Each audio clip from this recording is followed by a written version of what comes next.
Hello and welcome to the Naked Ambition podcast, where we speak with the people who are making an impact in leadership, design and innovation all around the world. I am your host, Fiona Triarca. I'm so excited about today's guests. In case you have not come across Up, which I'd be very surprised if you haven't, in what is now a growing neobanking scene, Up were actually the first to launch here in Australia in 2018. They've already amassed 250,000 very, very happy customers, some of which are in our team as well. And I've got Dom Pym and Anson Parker here on the show. So welcome, guys. Thank you. Great to be here. Yep.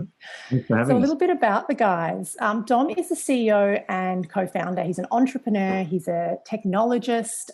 He launched Up and has 20 years experience in software, web, and mobile development all over the world, startups, global enterprises here in Australia, in the UK, in the US, and throughout Asia.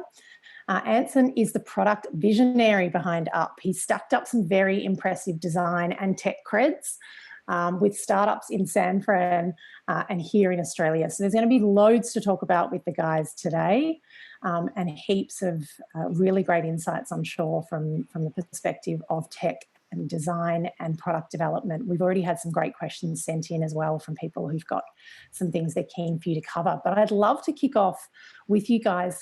For anyone who isn't super familiar with Up and who's crazy enough not to be on it, can we start with the origin story of Up in your own words? Do you want to take that one, Dom? Yeah, maybe I'll start. And, Anson actually was the very first person to join the team 9 years ago.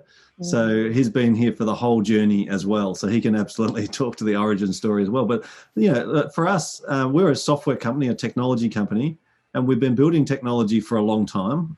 When we set the business up, our idea was that we just wanted to make a team of people that was awesome, like the best people we've ever worked with in the world, and bring them all together. That's why we have people like Anson.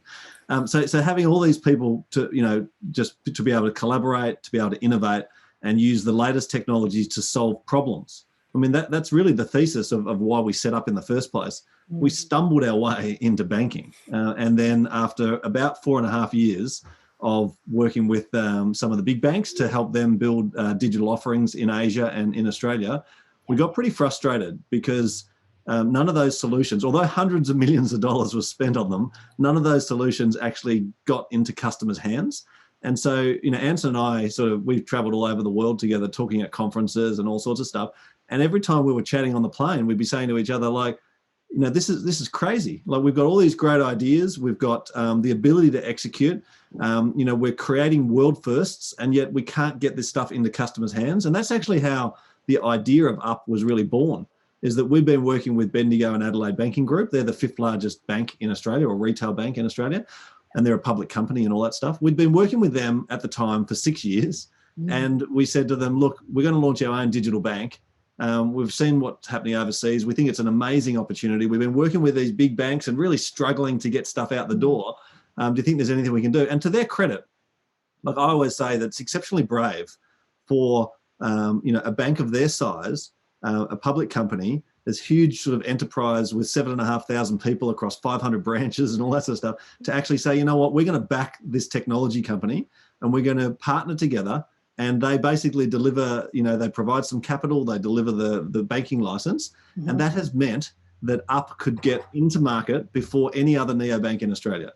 So we were able to launch. We actually went live. We went to production in 2017, but we had about a year where we were actually using it just with staff. And working with the regulators, and we're the first cloud-hosted bank in Australia, so we were working with Google to roll that out and all that sort of stuff. So so there was about a year. So we launched in 2018, and it was only because of the sort of foresight and trust that Bendigo placed in us as a technology company that the collaboration was formed, and then Up became a reality. And now, like you said, it's gone absolutely crazy. I mean, yesterday, we actually hit a milestone, which is 300,000 customers. So the last time maybe it was a month ago or something, it was 250, and now it's 300. Like, things move fast.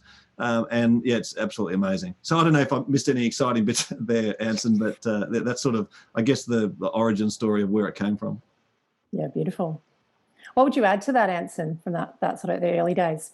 I mean, I think the sort of interesting thing from my perspective, like most of my career was in Sydney, and then, as you said, I was over in San Francisco. And when I came to Melbourne, I was sort of working out what to do. I sort of came here because my girlfriend was here for the theatre and the art scene, and I was kind of like, well, I'll tag along and see what I can find to do.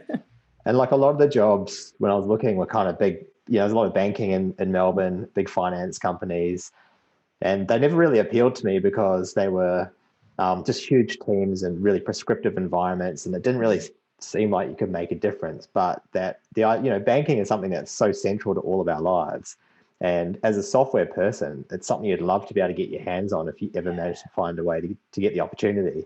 And so that's kind of been the exciting thing on the journey. First we started working with Bendigo to build a really great platform for their customers, but we kind of found more and more ideas that we really wanted to implement ourselves and kind of have the freedom to experiment and innovate. And that was the great opportunity of Up. So it's really, I guess, a team of essentially software people, not so much bankers, that have been able to get into a space that's it's quite a protected space. It's really hard to get into because of all the regulation requirements and capital you need to be a bank. So that's kind of the really fun bit. We've got the keys to the car and we can sort of do what we want with it, which is brilliant. It's such a relevant story, I think, especially right now. I mean, for anyone who's in this space, a lot of our listeners as well are the sorts of people who are inside organisations trying to do what you do, or agencies trying to help people do what you did. And there is always that battle. It's that, can we just get something to market? How can we ship something? So that you took that into your own hands after living that frustration for a while and said, okay, what is another way that we can do this? Let's design it first, and then, bring the, Bendigo along for the partnership as well. Can we dive straight into that? Because I'd love to know more about sort of the nuts and bolts of how you make a partnership like that work, because I know that actually is an ambition of a lot of our, with anything that you can share within reason, it is a big ambition for a lot of the enterprises that we work with. It's, the innovation that we're doing internally or more organically is not, it's not getting to market, it's not going far enough. And there's a lot of reasons for that. But, partnership is one of those things that people are exploring. Do you reckon you could talk to that a little bit? Yeah, I think it's an amazing ambition to have, which is, can you break away from the norm and do something different? And can you do it within your existing team and your existing structure? Or do you need to, buy, build, or partner sort of thing? Is there a way that you can break the mold and do something different? I think what we found with Bendigo is we really found a partner that we could trust and a partner that would back us. I think that's really important. So we used to, in the very early days, we'd literally, the headquarters is in Bendigo, so we'd literally travel up to Bendigo on the train or go up in the car, and we would get in the same room with the people there, and we would brainstorm stuff and get on the whiteboard. And we used to do these things we called integrated sprints. That was really early days where we developed those relationships and formed that sort of the capabilities. And then after doing that for 5 or 6 years, it actually was easier when it came around to Up, because we'd already established that relationship. So for us, it was like, the rules in Australia, the regulation hadn't changed yet. So what's happened now is the regulation's changed and it's made it easier for people to apply for a banking license. Yep. It's not easier to run a bank. You still have to meet all the same hurdles and everything, but it's sort of like an on-ramp to getting started. So with that regulatory change, that's made it possible for people who had maybe this idea that I'd love to create a bank. I don't know if many people have that idea, but it's made it possible to happen. But we were about a year ahead of that, maybe 2 years ahead of that curve. And so for us, it was really relying on Bendigo to deliver that capability. So I would say number one was trust. Number two was the ability to challenge the status quo. One thing Bendigo's always been awesome at is, for example, Marnie Baker, who's the managing director there, she's been our sponsor at Ferocia since day one. And so the whole 9-year journey, And so when it came to Up, we were able to go to an executive meeting or a board meeting or a committee meeting or even a product meeting or whatever. And we were, Anson and I and others were able to say what we think and say it honestly and, out loud, transparently, and be critical and say, you know what, we can't do it internally within the organisation. We've tried to assist you guys to do it and you haven't been able to, why don't we go do it over here and then bring it back and show you what it might look like? And then I say the third thing for us was having agreement that we could help them to change their culture. So in the very early days, Bendigo had said to us, you guys have a culture around execution and technology, design, innovation, all that sort of stuff. That's what you guys are really good at. As a big enterprise organization, it's not that they're not good at it. They're actually reasonably good at it compared to other organizations of a similar size. They introduced the debit card to Australia.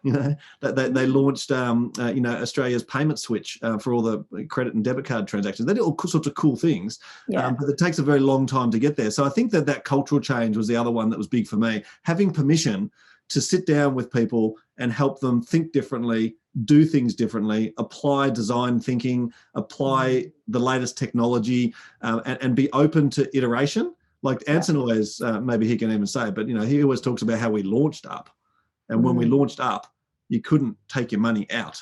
Like you could put your money in, but it was something that we developed within the first 4 weeks or something after we launched. But that takes a huge leap of faith to iterate in banking. That's amazing. So I think that level of cultural change was actually just as important as the level of trust and the level of sort of collaboration and communication. So it's like some of those key features you're prepared to ship when you're actually live there, Anson, which I'm sure is super scary. Can you talk to that actually? That'd be great to hear about your sort of those early design decisions and product development decisions that you made in the app. Yeah, well, being software people, I guess we really brought that sort of software mindset to banking, and I guess we really questioned a lot of the sort of status quo and asked why did it have to be that way. We felt that things like your transaction, your statements or transaction history could be a lot more understandable. If we sort of applied some technology to them, and there were quite a few areas, I guess, that we saw in banking that felt like they were a bit stuck in the past or just hadn't sort of kept up with maybe the technology capability that are now sort of available. So, in some ways it kind of felt like parts of what we were doing were sort of not, kind of like straightforward, like we just have to do it. This just has to be this way. But, it's in a lot of software projects, you quite often work in, new areas, new markets that haven't been around for very long. You might even be creating this market yourself with your startup. But banking's certainly not that, right? I mean, there's one of the big four banks is over 200 years old, and a few of them are over 100 years old. So it's a very mature market. Everyone already has a bank account. And so when you're applying those kind of lean, software principles and startup principles, it's sort of an interesting thing where you're coming into a market with something that's called MVP, minimum viable product. So it's sort of a limited feature set, yet all the other competition is very kind of mature. So for us, it was, it didn't mean that, no, we just have to wait for 3 years until we've built an entire bank. It's like we still want to go in with something early. And for us, that meant sort of focusing in on what are we going to solve for really well, and what are we going to sort of push out for later on. And so for us, that was kind of the everyday banking, the saving, the spending. If we could make that really awesome, we figured that customers would be patient, and particularly if we were transparent from the start and said, we don't have everything today. Here's what we're building, and we've sort of published a roadmap essentially, which is essentially a forward-looking list of here's where we think we'll be in a year or two. So and then we sort of have this cadence of shipping too, so people can see that we're releasing new stuff all the time. So with those kind of pieces in play, we've been able to sort of been in the fortunate position where customers are prepared to sort of come on the journey with us. They're forgiving that maybe everything they want's not there day one, but they trust in us that we'll get there over time. So that's been really key. I think it's super important to be honest and transparent with customers, not to pretend you're something bigger than you are or something more advanced than you are, because people I think respect that more. The openness. I think so. I think that's also been reflected in when we make mistakes. That openness and transparency. We're very honest with our customers, which they don't expect from a bank. And it's not that there aren't honest banks. It's just that people have a perception of the Royal Commission or a difficult customer service experience, or a horrible digital experience or whatever it is. And people sort of have this expectation of what you would get from a utility company or what you would get from a telco or what you would get from a bank. And so we wanted to sort of change the status quo. And the disruptive nature of what we're doing is very heavily based in transparency. It's also very heavily based in owning when you do something wrong. Like, we go out and say, well, we made this mistake. Sorry about that. Here's how we fixed it. And having that level of cadence that Anson talked about. Like we, for example, a lot of people won't know this, but most banks deliver software to customers and usually with, software partners, big vendors or whatever, but they probably do that, a few years ago, it would have been once a year if you're lucky. And nowadays, probably, once a month if you're like a superstar bank. We set ourselves the goal that we would release software to customers 5 times a day.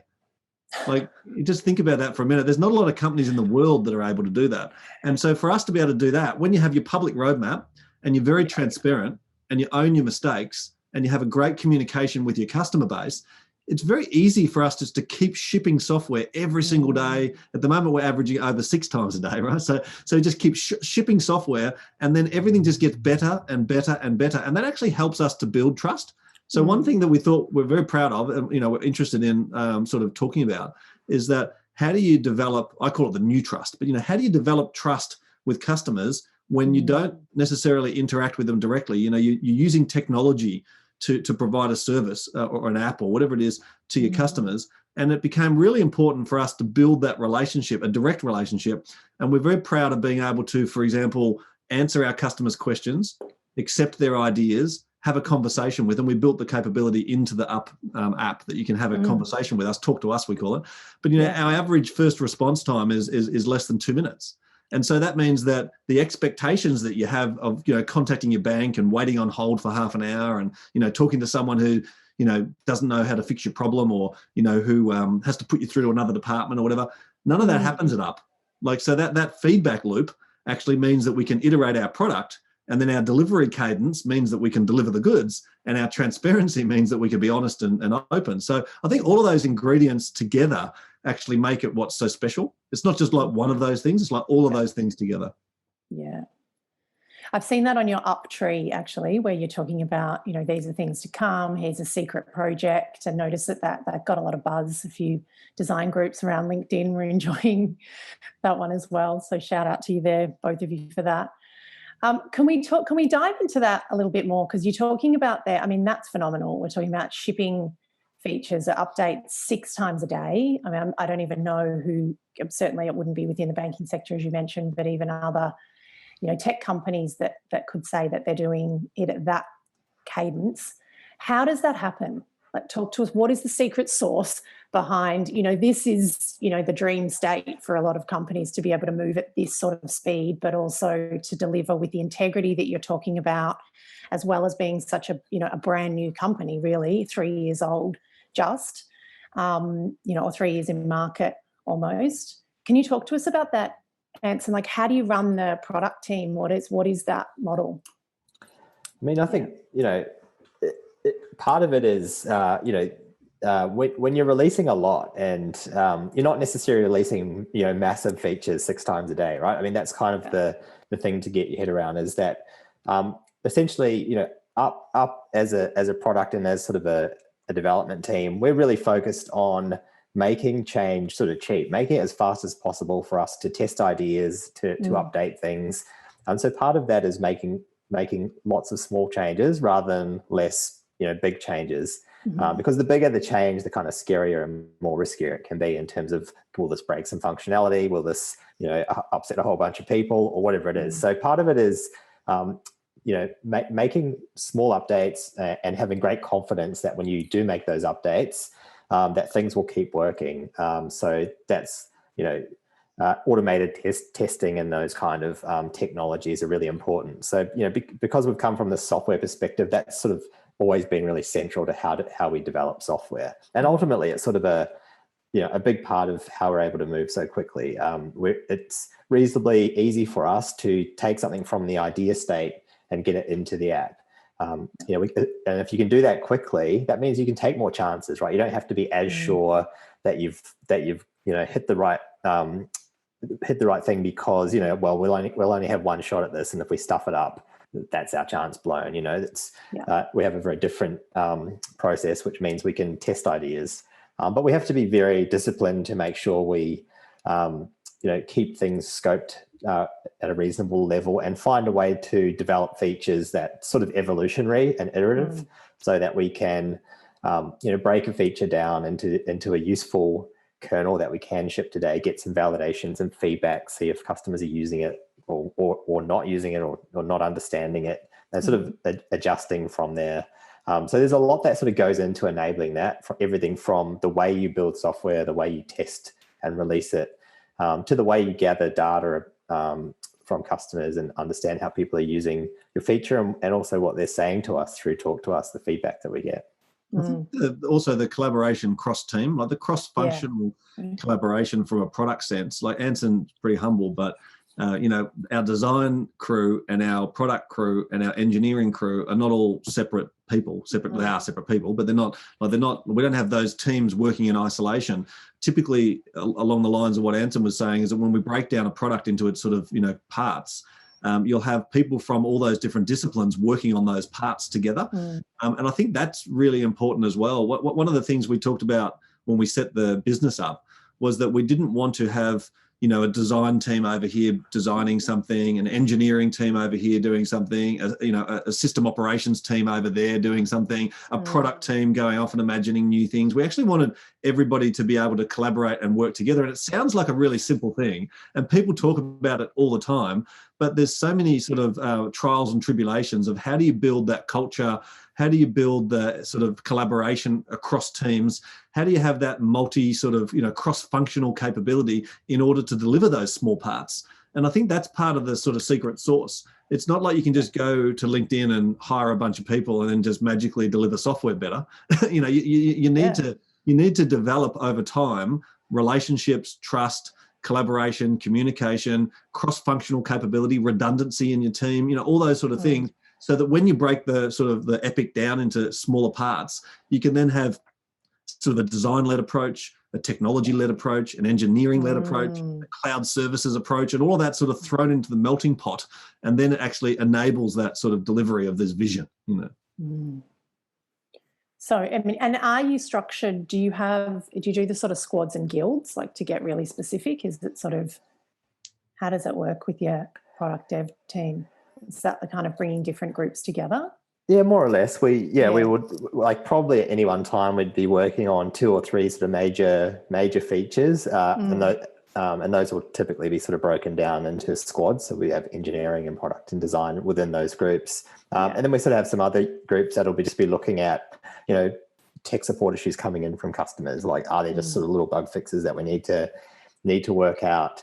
And we have this other sort of great, I think, structural piece, which is what we call the golden list. So it's identifying those small opportunities or to really make a difference in the product, not losing sight of kind of the smaller details when when you do have quite an ambitious plan and you're always working on these really big headline features, if you like. So it's kind of maintaining those different focuses at the same time, the sort of big stuff, but not forgetting the detail.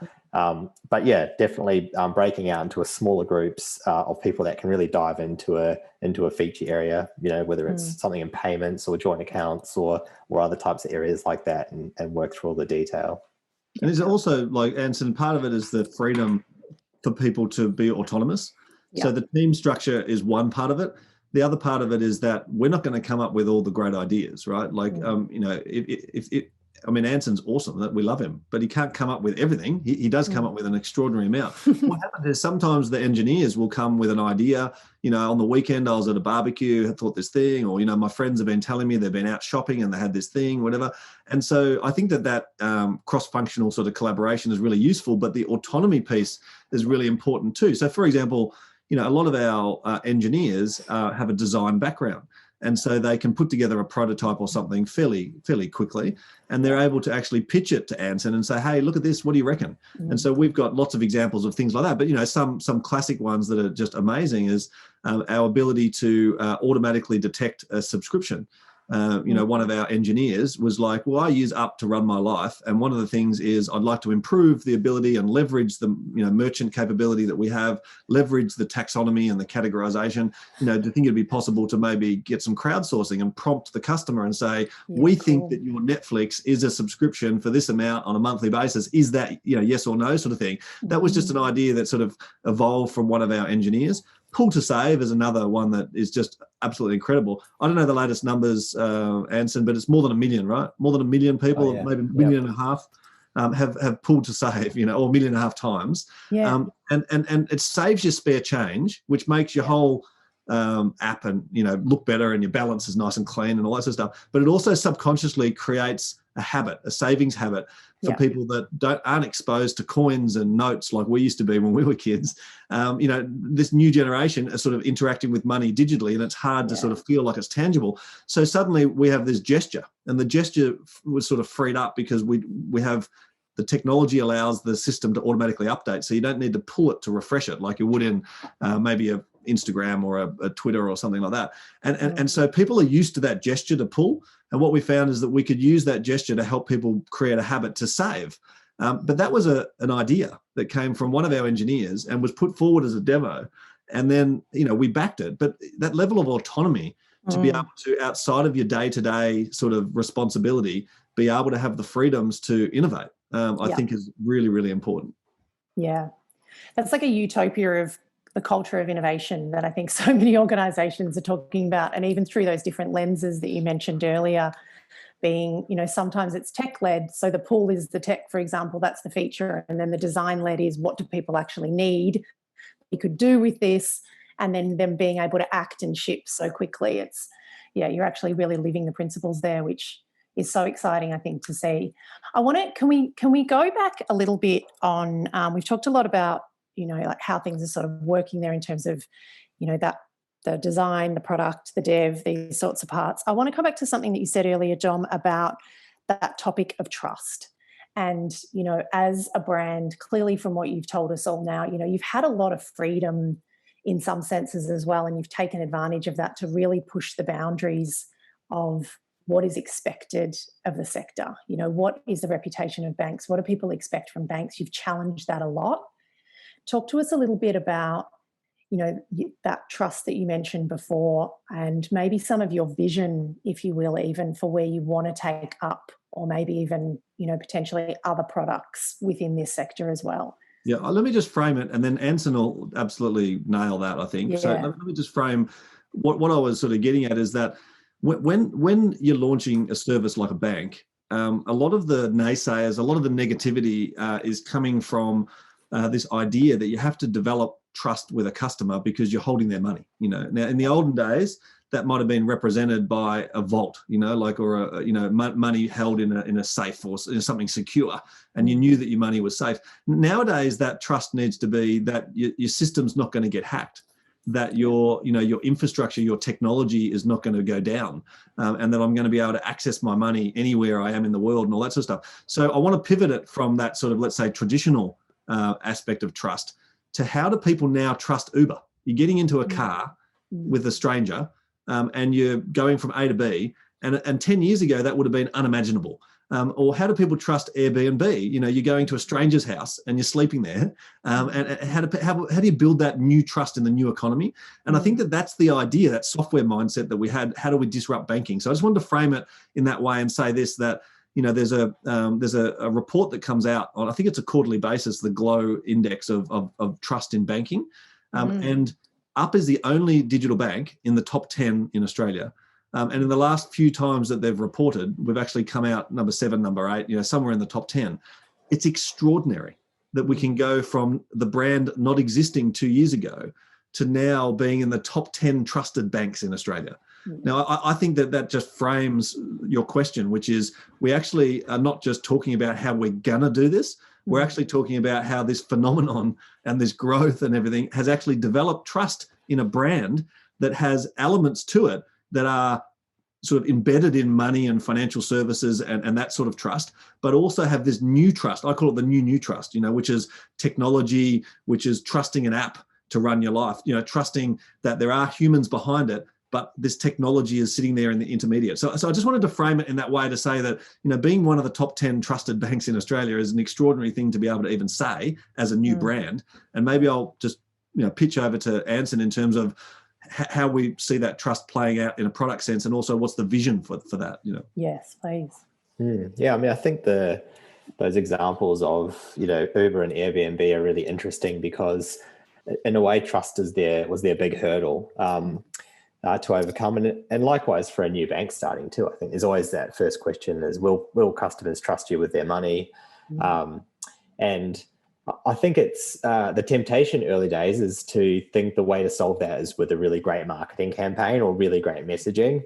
That can certainly help, but I think ultimately what we've seen is the best sort of solution for trust comes from people seeing other people using Up and finding it a great service. That what's usually called social proof, right? It's not really what we say; it's what our customers are saying, and that's kind of the best form of trust. And I think if you look at probably how Uber grew in Australia, for example, I remember talking. I'd been in the US where I think that had become quite a big thing already. Coming over here, there was lots of people, particularly older people, that would say, "Look, why would you just get in a car with someone else?" It was only once they saw, their kids or their younger friends using it and raving about it that it almost became ubiquitous in a really short period of time. So I think, with Up, what we've seen is, amazing advocacy and loyalty from customers. And we've seen that customers, see Up not just as a utility, but almost as part of their identity. It's something they really want to share. So, we consider that, I guess, in a lot of the features we build. Like, are there some shareable moments? Can we give customers something to celebrate here that they may want to share?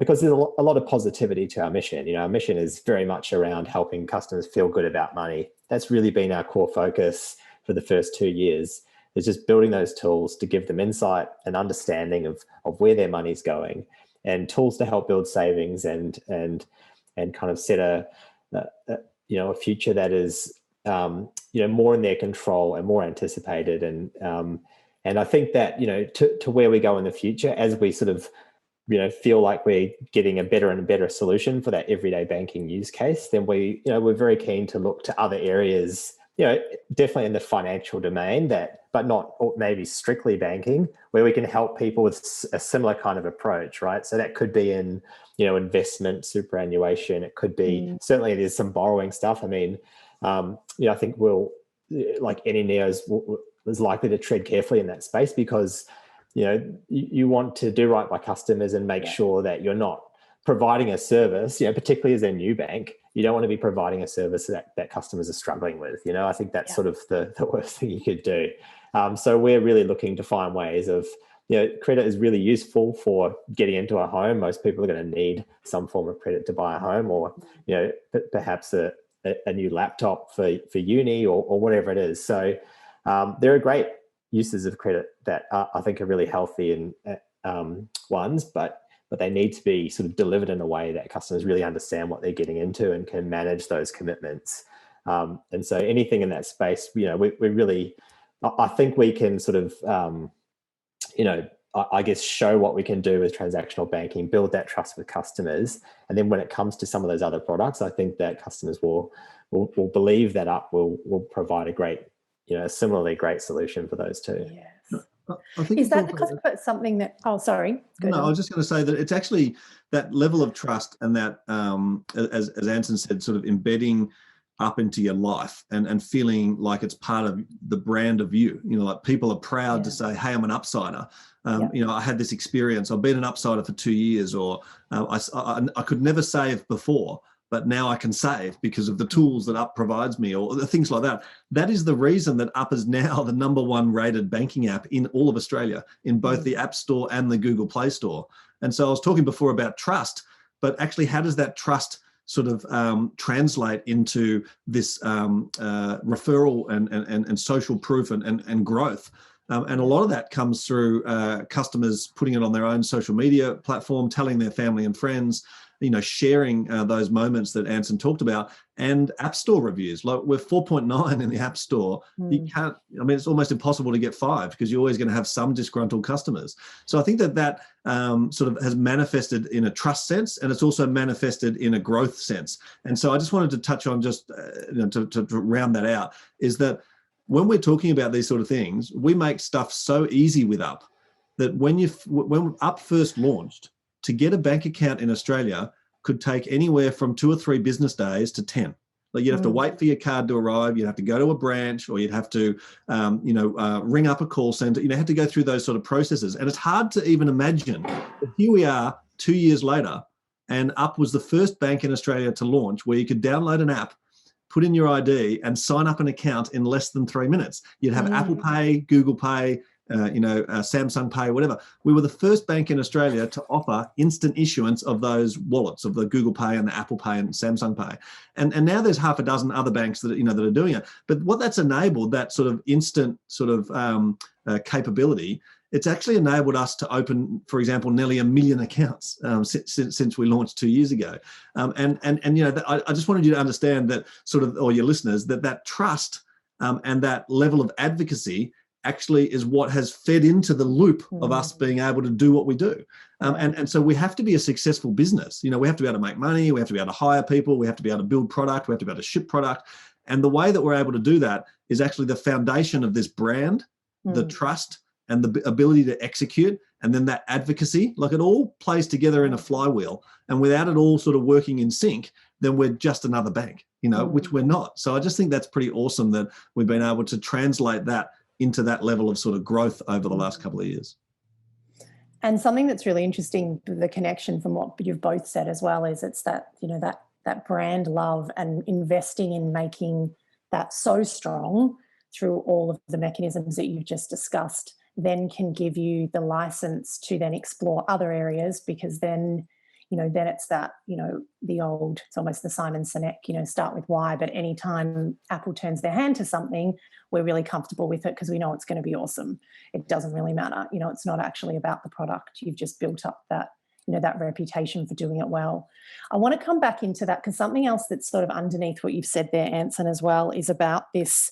You're talking about debt. This is something that we may want to go into when we're exploring product areas. And I noticed it's actually on the Up tree as well as one of those areas that we might get into.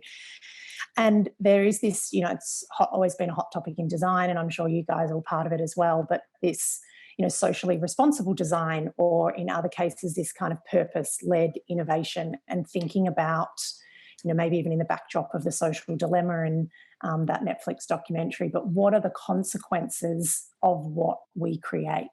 What may come from this technology that we put out there, and what will be the impact on people's lives or our customers that we care so much about? I'm curious about, do those conversations happen behind closed doors? How does that play out? And, and even some insight into how does it come into decision making? Could you talk to that? Yeah, I think that, Up's in the really fortunate position in a sense that we, there are certainly things that we're doing with the app that are creating sort of habitual behaviors, right, in our customers. And you read some of the reviews and it almost is compulsive behavior. Like, there's, we released earlier this year, this feature called Savers Pools, which basically gives you this really fun visualization of your savings goals, where you can sort of see them fill up, depending on how you're tracking towards them, and play with it. And it's sort of exploring, I guess, the emotion of saving and what it feels like to build your savings. And so people write in about that and say, every night before I go to bed, I look at my savers and I think that, obviously there's a lot of conversation around, the increasing, I guess, use of smartphones and the role they play in our lives. Up is about financial well-being. And the way we see it, if people are more engaged with their money, then that can only be a good thing for them, because the reality is there are a significant number of people in Australia that are sort of, I think, disconnected from their finances. They're not necessarily moving forward. They're kind of always on the back foot. I think that to the extent that we can get people engaged with this content, coming in and saving, even if it's 20 cents here or 50 cents there, these are really positive outcomes for them, because at the end of the day, often we talk about addiction and habit as a bad thing, and in lots of life it is, right? When it's gambling or alcohol or these kind of things, but there are tons of good habits in our lives, brushing our teeth and making our bed and eating well and exercise. If you can make those things become habits, then it becomes even harder not to do them than it is to do them. And there's a great positive outcome from those things being habits. We used to kind of think that people who did well at life kind of woke up in the morning and had these incredible, executed these heroic acts of willpower to overcome, getting out of bed and going for a run and doing all this stuff. People realize now that it's mostly about forming great habits. And so, we sort of embrace that openly, where, it's not about engagement for engagement's sake. It's a bit, all the engagement is around understanding your money and feeling more connected to it. So, we want to encourage that. I think there's a bit about mental sort of thought process that goes behind the scenes within the organisation, but then there's also the mental thought process of our customers. And it's really interesting how the two are kind of synced together. So the feedback that we get is often what we imagined when we're in the lounge room at the office, or when we're working on the whiteboard, or whatever it is. A lot of the time we're thinking, what is our social impact? What is our environmental impact? I mean, simple things like our welcome pack.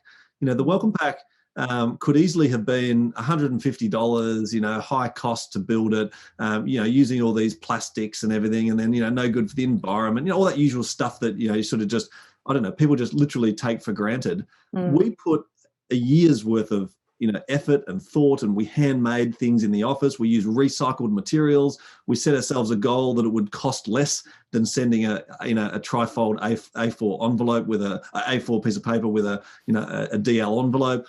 We looked at, the cost of stamps, and we looked at the materials that it was made from.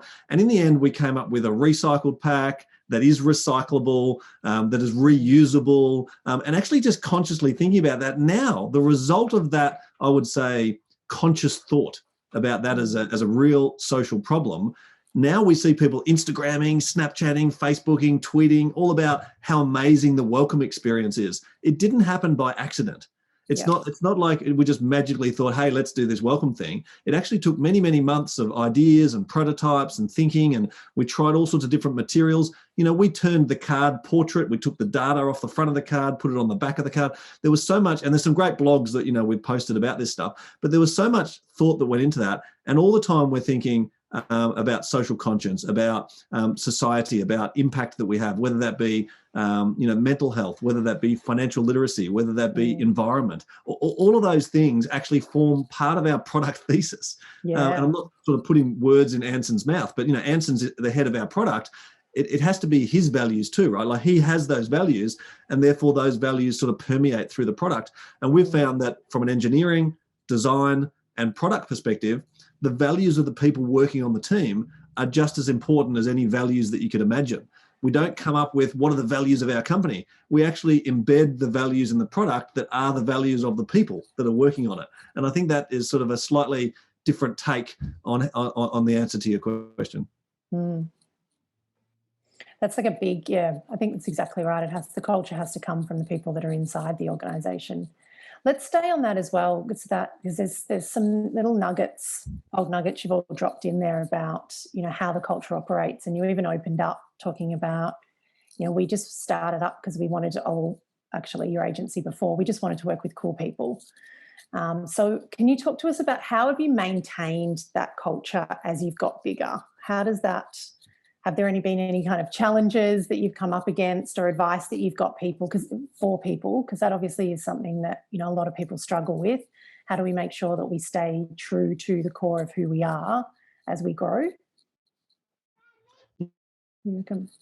Yeah, I think it's a very important one, because it's actually, I would say, it's difficult whether you're starting or whether you're scaling. It's actually difficult. It's something that takes conscious effort, conscious thought. So I can maybe give you two different perspectives. One is more philosophical. So recognizing that and then the other is sort of more practical. So the philosophical one, recognizing that that's something we want to do, and that is a problem that all businesses are facing, we're always happy to mentor or provide advice or assistance, or, even people come and visit us and check out how we do things and stuff. We're always happy to share that, because I think a learned experience is a shared experience. And so, you only really learn through your mistakes and through practical experience. But if you can share with someone else and sort of learn from their successes and their mistakes, I think that just sort of like, what goes around comes around, helps the community to evolve and learn from each other. So specifically around philosophy, our view, my business partner is an ex-AFL football coach, right? So very passionate about helping people build better lives. And he talked about that a lot to me, not necessarily publicly, but talks a lot about how his job as a football coach wasn't to win premierships. Winning premierships was an outcome, creating the culture. And then, helping people between the age of, 16 and 32 to be better humans. Like that's the reason that you exist. Very similar culture now has manifested at Ferocia and through Up, which is that philosophically, we want to make sure that we nurture and support people, not just our customers, but also our staff. We want to make sure that we have all the checks and balances. We want to make sure that we, make the right decisions, but also quick decisions. So, for example, the right type of culture, as it develops, absorbs the right people and then spits out the wrong people. And so we've had some circumstances where we've had to cut the quick. We've had some along the journey, a couple of people that just didn't work out. And it's not that they were bad people or whatever. It's just that they didn't fit our vibe. They didn't share those same beliefs or values or whatever it is. So I think that making those decisions quickly was really important. One person, for example, joined the company, and we have a 3-month probation, and they were the only person ever that has left during their probation. And they just decided, look, it's not for me. Don't want to do banking. Not as passionate as everyone else. I feel a little bit, ostracized because everyone's so passionate about it and I'm not. So it's just not for me. I'm going to go do my own startup. And so I think the ability for you to cut the quick there and say, right, there's not a fit, rather than making mistakes. Now, practically speaking, so that's sort of, philosophically, practically speaking, the way that we were able to do that was that we started by, Anson, for example, was our first employee, and he was introduced to me by an ex-employee. So it was all 1 degree of separation. So we were, I didn't ask Anson for his resume, and we didn't do interviews and all that sort of stuff, because, he came sort of recommended by one of the people that I trust most in the world. So I think that having 1 degree of separation in the first instance is fine. Now, when you start scaling, then you have to implement processes, procedures. You have to have conscious ways of making sure that you protect that and that it can grow. So we don't use recruiters. We still to this day do all of our own internal recruitment, but then that takes away our engineers and our product team and our design team from doing their job to recruiting. We think that is, and this is practical advice, we think that is as important as building the product. So like some companies will say, well, let's have a HR department, or let's use a recruitment firm, or whatever it is. We have a different view. We'll take our very best people and take them off the tools for a week to hire, or 2 weeks, or whatever it takes, to hire the right person, so that we can continue to permeate that culture and we can grow that culture. I think there's also other practical things, like, we didn't have necessarily all of these procedures and policies and things written down. They're things that have evolved when you're at 2 people, 10 people, 20 people. And so as you go from 20 people to 50, we're now 65 people. And as we go to 100 and so on, some of these things need to become policies. So one of the things that, it's a hot topic we've been talking about recently, is that a lot of, I call them the Ferocia babies, a lot of Ferocians over the last 10 years have had babies, and they become extended members of the Ferocia family, and so, they're little mini upsiders. And so we've watched those kids growing up and everything, but we've also been very supportive of the parents, so that when they have kids, they're able to spend time with them and they can create the right work-life balance and all that sort of stuff. But that's always been organic. And Tomo and I have always had direct conversations with our staff about, well, what do you want to do? Okay, you want to take a year off, or you want to come back over 6 months, or do 2 days a week, whatever. Whereas actually now we've found that in order for us to keep growing the business, we have to document those policies and then communicate them so that we can recruit and then we can retain. And so I think that the sort of structure, the policies, and it needs to take from the philosophical and then implement into the practical. And I think that's how we've managed to maintain. I'll just say one more thing. I've talked a bit there about recruitment and the people. The other thing is maintaining the shared passion and vision and values within the group. So we run a monthly session we call Tomo Time, and it's Tomo as like the footy coach, providing an opportunity for all of us to challenge each other, be critical to each other, to share our loves and passions and beliefs with each other. You know, we do exercises like stop, start, keep, or hero, highlight, hardship, and, you know, all sorts of awesome things that we do. And when new people come in and they become part of that team, they're like, oh my God, you know, this is unbelievable. This is amazing. How can two employees stand up in front of the rest of the company and give each other critical feedback? If you can create that type of culture, you can do anything. Love that one there. That's beautiful. What about from your perspective, Anson? What do you reckon is the absolute glue that makes the up culture tick, or even from product perspective? Yeah, there's definitely a lot there from Dom. It's hard to add too much more to that. I mean, I think it is, it's just something you keep working at. You know, I think I've worked in companies before where that sort of culture stuff is broken out into 1 or 2 sessions a year that no one really wants to do, and it feels kind of cheesy, and that they happen. It's half a day or a day, and then everyone just sort of goes back to their job. And I think, so it's obviously not what to do.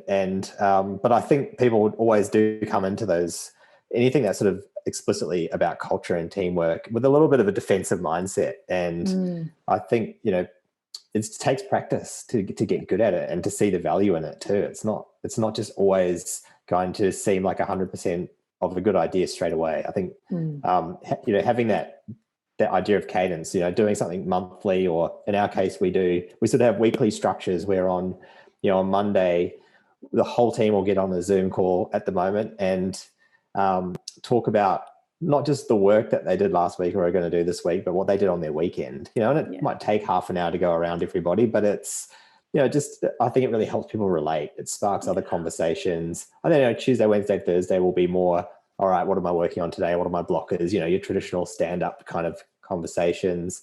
But then we'll get back together on Friday and, kind of celebrate the wins of the week, talk about what didn't go so well.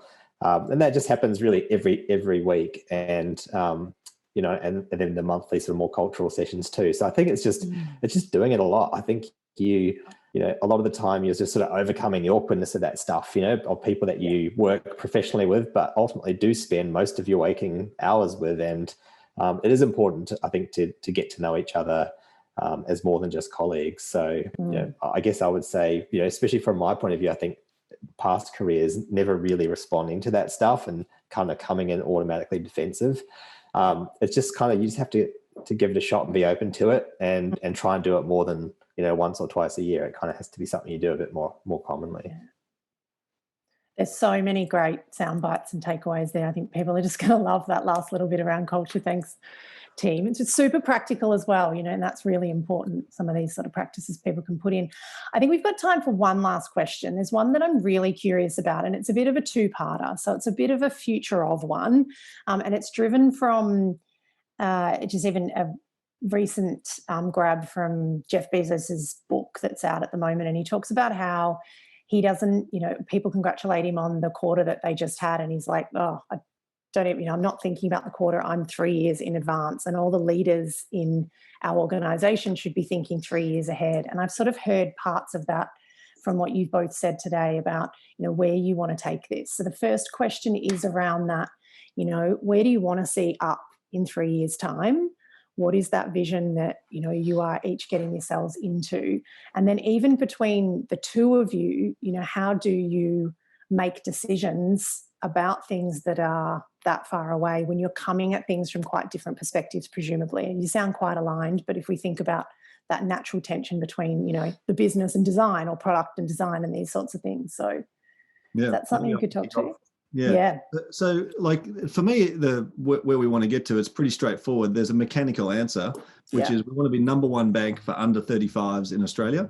The current number one is Commonwealth Bank, and therefore we need 2 million customers.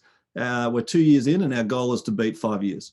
So We plan to be, I guess, Bendigo is already the 5th largest bank in the country, but we plan to be bigger than that within 5 years from launch. That's our big, hairy goal. Yep. And that's very mechanical, but I think that it sort of frames it for you. Like we're not competing with the other neos. We're not competing with the small bank, choices or whatever. We're literally competing with the big banks. We've seen billions of dollars coming into Up, all mostly from the big banks. And if I look at, say, Commonwealth Bank, they would be perceived as the market leader in the Australian market. And we're winning customers from them every single day. So I think that's mechanical. That's what our big hairy goal is. I think it's worth mentioning that we don't see ourselves as a bank.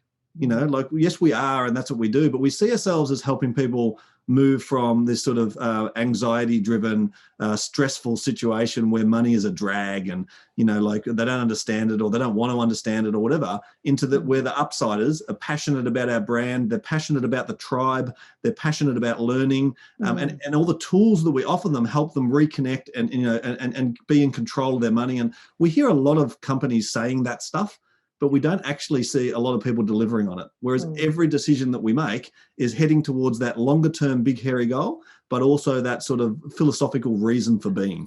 And I think that's sort of, the way that I would frame it. Just to the second part before I let Anson jump in, is that Anson and I have known each other for a very long time, nearly a decade, and we've traveled the world together and, slept in hotels and been on planes and been on trains, and, our kids have sort of grown up together, all that sort of stuff. So I think that my background in design and my passion for product is not my job, but it puts us in reasonably good stead so that we can have good conversations and we can challenge each other and we can trust each other. And I think that's why, for example, we get along, so well and with an aligned sort of vision.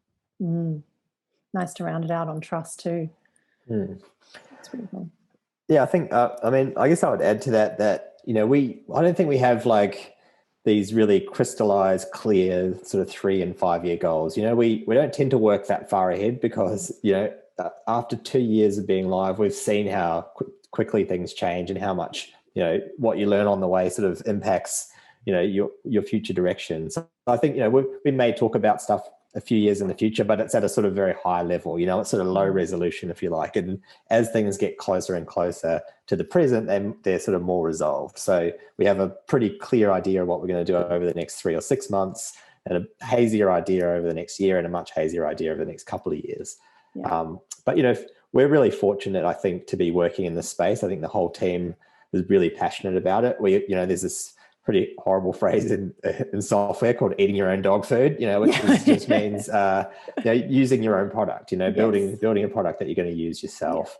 And we can't assume that all of our customers look like us, and it's important to be aware of that and have empathy for everybody. But we have a range of ages, gender, racial background, but not to say we're representative of all of Australia, but we've been through, myself personally, I've been through that situation of, getting my first job, getting a credit card, maxing it out, living off credit, digging myself into a hole and back out of it, to buying a home. And sort of that journey, is something I think a lot of people, maybe not the bad stuff, but like getting to home ownership is, I think, something that a lot of Australians really desire to do. And there's a lot that we can do to help them along that way. Certainly another few years of work before we're done, and we'll never really be done. But I think just having such a clear and purposeful kind of mission, and such a great culture and team, that's more our focus. If we can just be doing this in 5 years' time, we'll be happy. We're not really setting out to be the next Amazon or Bezos, I don't think. It's more about just doing what we love and measuring our success through our customers' success. Yeah, you might be on your way anyway, even if that's not where you're headed by the sounds of things. Thank you so much to both of you for this. This was just a beautiful conversation. I mean, for the whole spectrum of hearing about how this, how Up got started, where you are now, the story of innovation, design into the technical, and then right up through culture and leadership and the sorts of things that you're doing. So I just want to say thank you on behalf of everyone listening as well. And congratulations on where Up is. Urging anyone who's watching, listening to this now, or when it all goes live again on the channels, get on Up when you get the chance. So thank you so much. No Anson, worries. and Thanks for thank you, having us. Dom. It's been really great. Yeah, thank you. Champions. Beautiful. Talk soon.